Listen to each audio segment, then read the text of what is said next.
куропаты были раньше. Скорее, пойдемте, попробуйте. До кого добросите? Ирков, Ягморт или Первый богатырь? А, это валенок? Нет, это не валенок, это серьезно. Я бы, наверное, не стал. Иван Александрович Поздеев у нас летал. Куда он добросил? Он добрасывал до Первого богатыря. Так, девушка с фотоаппаратом, отойдите.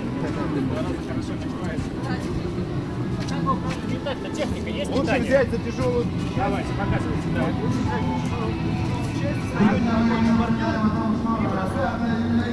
Да. Класс! Не, ну я теперь даже как-то здесь знаю. Да, это уже. Ну я-то годами уже этим занимаюсь.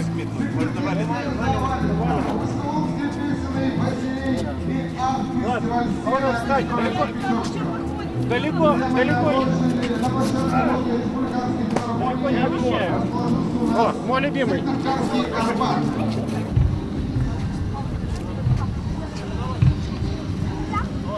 Третий раз тоже.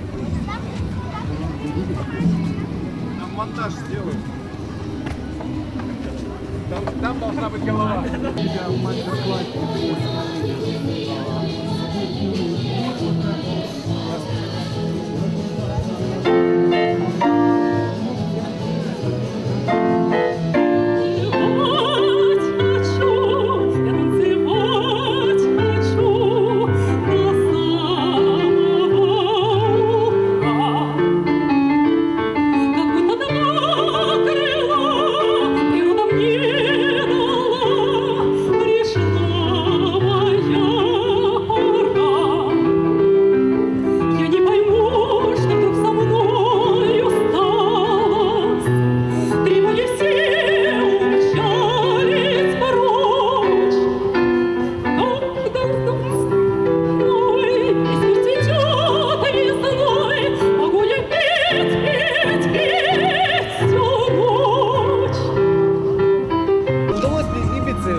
Я думаю, что Ибица нас всех еще удивит сегодня, ближе к вечеру, когда будет замечательная группа Мумитроль.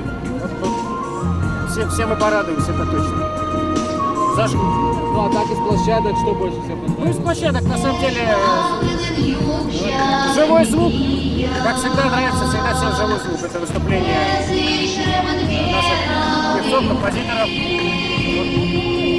гостей наших из Пулова. Насколько решение перенести Ибицу на Степановскую площадь вообще оправдано? Как вам такое решение? Это удобно сейчас для жителей или как? Ну, с одной стороны, доступность, конечно, удобнее. Больше людей смогут прийти, не надо для этого ехать несколько десятков километров. С другой стороны, все-таки Ибица, у нас она название такое, потому что находилась рядом с селом Им, в нашем этнопарке, поэтому все привыкли. Но, в общем-то, нужно иногда менять какие-то традиции, в всяком случае, вносить что-нибудь новенькое. Поэтому ничего страшного в этом не вижу. Наоборот, популяризация только растет сегодня фестиваля.